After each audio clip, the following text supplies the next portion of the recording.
Kicking off hour number 2 here on Hurrdat Sports Radio. I'm Ravi Lula, Andrew Rogers here with me, and we are joined now by Brian Christopherson of Husker 24/7. BC, how you doing this morning? Doing pretty good. How are you guys? Oh, we're just living the dream Dandy. out here. We're doing great. How was your bye week? How did you spend your free time away from Nebraska football? I went up to Minnesota for a bit. I watched the Twins-Astros game 4. That we don't got to get into that. No most of the audience doesn't care. My guys lost. The Astros moved on, but the Astros are losing now, getting it from the Rangers, so that's okay with me.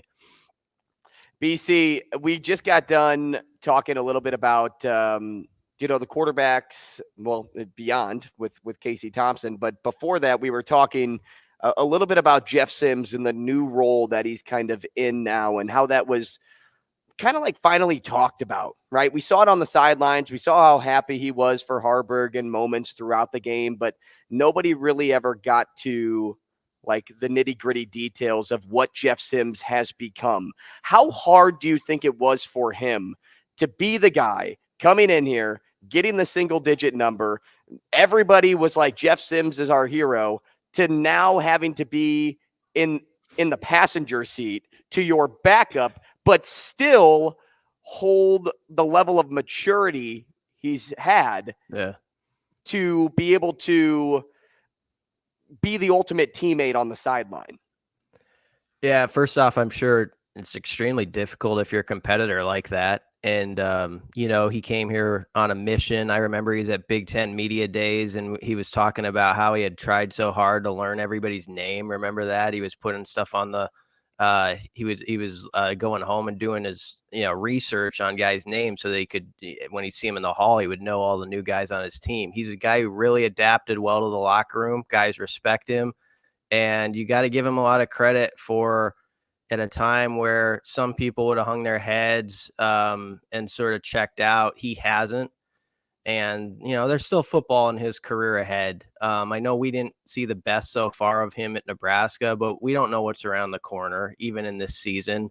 We've seen a lot of years at this program where Nebraska needs 2 or 3 or 4 quarterbacks before this thing's over. And so he very well could get called on in the second half of the season. And the fact that he's still dialed in and behaving, basically like a captain, says a lot about his character. And it also says he's probably ready if he gets that moment. And I know this, the fans are going to see that. They're going to read those quotes about him, and they're going to want him to succeed, for obvious reasons, because he's a Husker, but there's going to be that added oomph if he gets back into the game, like, let's do this, So he's probably won a lot of fans just by the way he's handled a tough situation, because that's where you obviously learn a lot about people.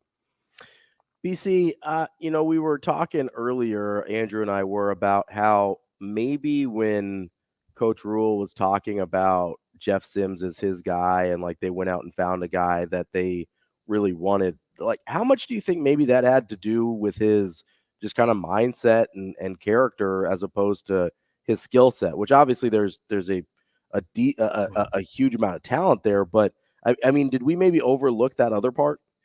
It's possible. I mean, definitely, I think that was an attractive quality to bringing Jeff Sims in. They knew what type of guy you're adding to the locker room. And beyond that, he has high-level traits as a QB. Now, he's got to level stuff off with the turnovers and all those things. We all understand that. But he's got really good arm talent. I think he is a guy who really loves to study the game a lot, and they like that part about him. So there were all these traits you kind of stacked on top of one another, and you're like, yeah, that's going to work, I think. And it didn't for 2 games, and it was about as rough as it could go from the turnover department. And this is what happens in sports sometimes. Another guy comes in. Heinrich, I think, got a little benefit of playing non-Power 5 teams those first 2 starts, so it was probably a little bit easier entrance into the water for him than it was for Sims with those 2 road games. But nonetheless, Heinrich has run with the opportunity, and I think people listen to Satterfield the other day sort of heard the reasoning for it beyond just the turnovers. Right now this is an offense that Very run heavy. Needs a lot out of that QB in the run game. Obviously, Sims can do that, but Heinrich is a very physical dude who we've heard a lot about in that category all through the offseason. We've seen it now in games where he'll run over and truck a defensive back and things like that. He just kind of fits with this grinder style they've got with this particular team, I think, right now, where you don't want to mess that up when you feel like, okay, you've won 3 out of the last 4. Let's see if we can carry this forward now. BC, 3 new black shirts talked about yesterday, Butler, Sanford, and Henrich. We also know there are 12 now. So who gets the boot come game day? Oh, I don't know if they will or won't. I don't know if they're going to just like hold tight to 11. I think it's basically 11 or 12 is what it's going to be. More or less on this case. Reimer, of course, had a very unusual situation where it was kind of non-football related with the MRSA infection and which crept up and caused him to miss the Illinois game. So I think they thought it wasn't really fair to take it away. But basically, I like how they're doing it now. It's taken the fuss out of it. It feels like around here too often we've covered teams where it's like, oh, this guy got it removed because of this reason, or are they going to keep all of them, or are they going to have 16 of them all year? They're not playing like black shirts. You get that kind of talk during a season. They actually are playing like black shirts, and they've just simplified it to a way it has been done in the past, but not as much recently, where it's like, are you starting Saturday? Okay, you get the black jersey this week. It's easy to identify you. And I think I just like that. And I also feel like I love the black shirts tradition. Anyone who knows me knows I love the history of Husker football and all that's associated with it. But I also thought it got over the top in its production of like how it was sometimes handed out, and it would just become too big of like a social media creation and some of that stuff. And it kind of took away from it. And I like that this year, for the most part, we've steered clear of that. It's kind of been a behind the scenes, like guys are honored to have it. But we're not going to put this in front of everybody's face. Let's just go play like it and earn that tag back more by the style you have on the field. And I think that's what they've been doing right now. Yeah, I mean, ironically enough, you could make an argument that this is one of the few teams where you could give black shirts to 16 or 20 guys that they actually deserve. Yeah, that's the funny part. Yeah, you really could, because they actually rotated that a number this year. I mean, I was looking at the stats the other day. There's 8 linebackers who have played 122 or more snaps, and that's a neat storyline because I've heard talk of rotating for so long covering this team, and it's actually happening, but they're not rotating for rotating's sake either. They're actually putting guys in who can do the job. And I think the biggest compliment I can give them, Ravi, is, when let's say like the 5th or 6th guy comes in a position, I'm not seeing a major drop off the ledge compared to like the 2nd guy. Like sometimes you don't notice. I mean, the fact that Reimer was out against Illinois and Nick Henrich goes out, plays the best game of his season, maybe his career, 2 4th down stops. John Bullock had a nice night.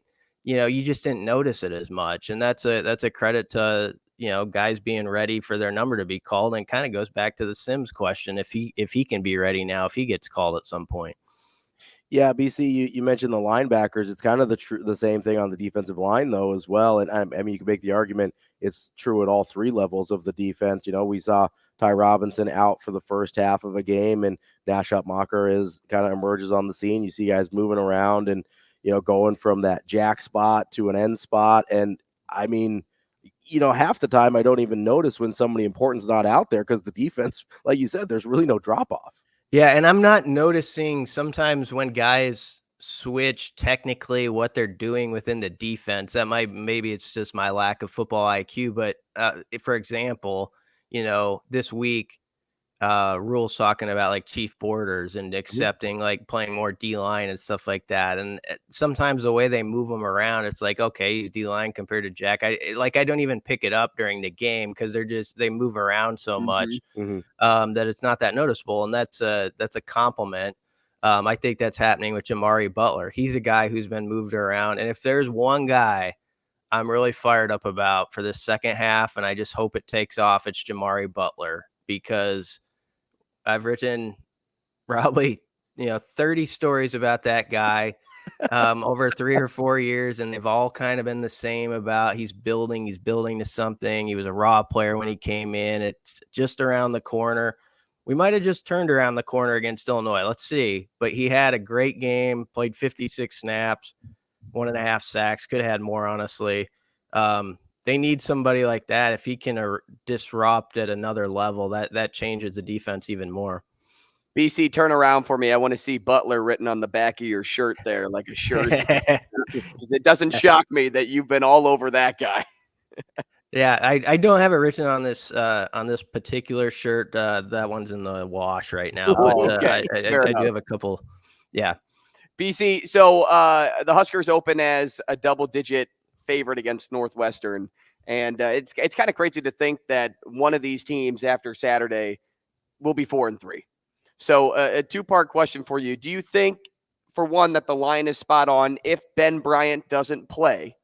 And two, what do you think are the keys to cleaning up on the field in order to have a so-called unanimously acclaimed successful second half of the season? Yeah. First off, the spread, that seems about right to me. I know you get a few points for being at home sometimes. And, I think this Nebraska team with its defense, the way it's playing right now, is going to be very tough to score on in a game like Saturday's. Maybe we'll be surprised that sometimes you say stuff like that and you end up watching a 31-28 game. I'm not really expecting that, but I think the Black Shirts have a pretty good grip on things. Before I get to the second part of your question, one of the reasons I think that it goes back to what Tony White was talking about the other day was that goal line stand. And I they had juice, but then there was just that added momentum that came from that, where he talked about it. It was like it was a real belief on the sideline, like, all right, let's go play the rest of the night. We're stopping them. And can something like that even carry over into further games where you've had that moment where sometimes we overdo it with like turning point, like trying to find that flash of lightning in a season. But for this defense that was already pretty good, is at the moment they took it to another level. Let's see. Going forward, though, for the second half, that's a big part of it. But then the offense, of course, it's just, can they limit the unforced errors? They're not going to be a dynamic offense at this point. But if they are a unit that can just not fumble exchanges, have false starts, that derail drives in the red zone, I think they've scored touchdowns on only 9 of 18 trips to the red zone. First off, that's not enough trips inside the red zone. Secondly, that's a really bad touchdown percentage, and they've only scored at all 12 of the 18 times. So stuff like that is going to be the difference of winning these next 2 games. And then when you get to like Wisconsin and Iowa, at that point, when we cross that bridge, it's going to come down to, on those particular days, I think, can Nebraska's special teams rise up to and match like really great, teams at that phase of the game, and at least equalize that and not have the field position be a big disadvantage. So field position and all that stuff's really going to be critical the rest of the way, and just like playing smart, better complementary football than all your opponents, because they're not going to be pretty games. They're not going to be the games, if you're flipping by and you're an impartial observer of college football, where you're going to want to necessarily stay on it. That doesn't matter for Nebraska football right now. They have to find a way to win games like they won at Illinois, move on, get those bowl practices and all the development time that comes with it. That's really what it's about. We're talking with Brian Christopherson, a Husker 24/7. Brian, could I make the argument that for the team as a whole, it was actually really important to have a game where they did have as many errors as they did against Illinois and still come out with a win? Because it kind of got to the feeling around here, and a lot of these guys are on the team from the last couple years, where if it felt like if anything went wrong, like they just did not have it in them to overcome it and win a game. Whereas at Illinois, a lot of things went wrong, right? And they had 2 fumbles in the red zone, 3 red zone trips without scores, Like, they really did not do themselves any favors, especially late, and still found a way to win. Could that for the team almost be the same type of sort of proof of concept moment that goal line stand was for the defense? Yeah, it might be. Especially on the defensive side where you realize like we can put out this fire. We've done it Mhm. before. Like let's just keep doing it. And I will have to say that was a game where there were moments where you're like, oh man, are they somehow going to lose this thing when it seemed impossible to do such a thing? I had that passing thought once or twice. But I have to say, I didn't have it as strongly as I have other times because it just did feel like the defense was like so in control of that game and they just weren't going to break. And so to actually go out and do it, to not wilt, I think it's good for that side of the ball. For the offense, it's hopefully a lot of teaching tape. I know there was a discussion about if Illinois was helping and inflict some of those false starts and bad officiating, all that stuff.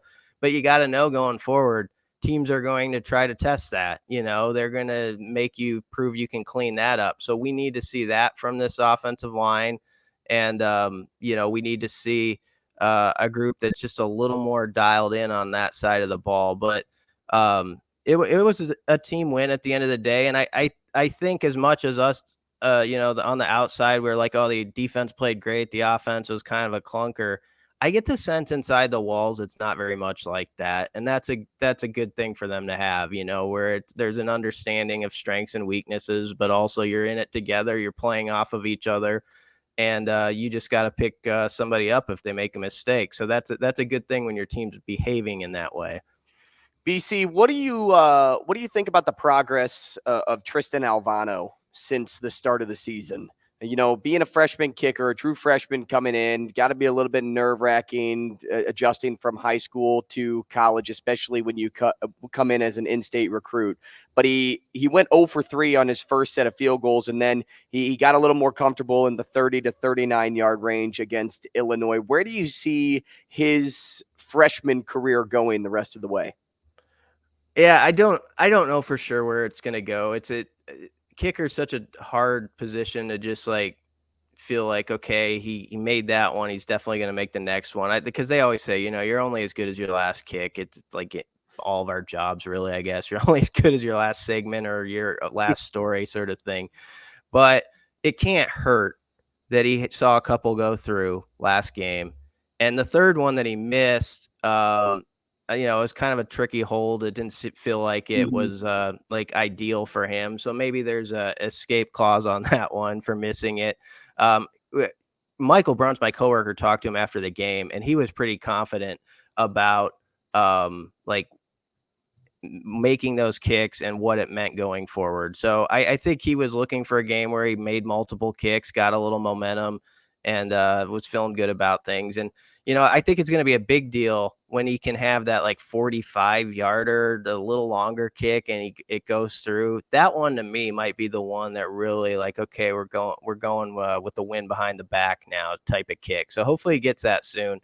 And if it comes in a big moment, ideally maybe like the end of the first half, though, like where you get that warm up where you hit it with 4 seconds left in the first half, and it's not to walk off the game or something like that. That would be a nice like transition into making those kind of kicks. Yeah, because he has plenty of leg every time he boots the ball. There's plenty of leg. It just comes down to finding in between the goalposts. Finding his spot in between the goalposts. But yeah, I kind of sit here and agree with you too until that big kick is made, because he is a big kick guy. That's his confidence level is always brewed on being able to make that big kick. So once he sees it go through, like I'm in agreement there. I think that's a good call, BC. I think he's going to be all right, and I like that the staff didn't do anything hasty. Early. I think that's a huge point too, not to just cut the rope right then and there and be especially okay, when we're you done. have another option. I mean, yeah. I mean, they're working through a lot of things. And Rhule kind of said this a few weeks ago. It's like, well, Tristan's got to work on his part. Everybody's got to work on their thing if you look at how some things are going. So it was just a deal where you say, all right, it hasn't gone well. Let's keep working on this on practice. And,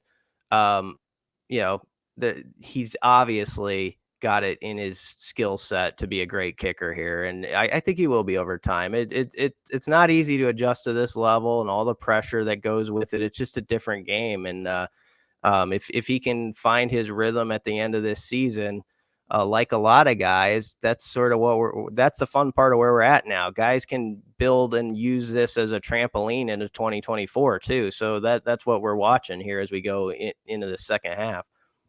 BC, looking at the Northwestern game, I know they're 3-3. I know that Nebraska can't really afford to mark down wins against anyone, but this is a game Nebraska really has to win, right? Like there's no, on paper or on the field, there's really no reason for them to lose this game, right?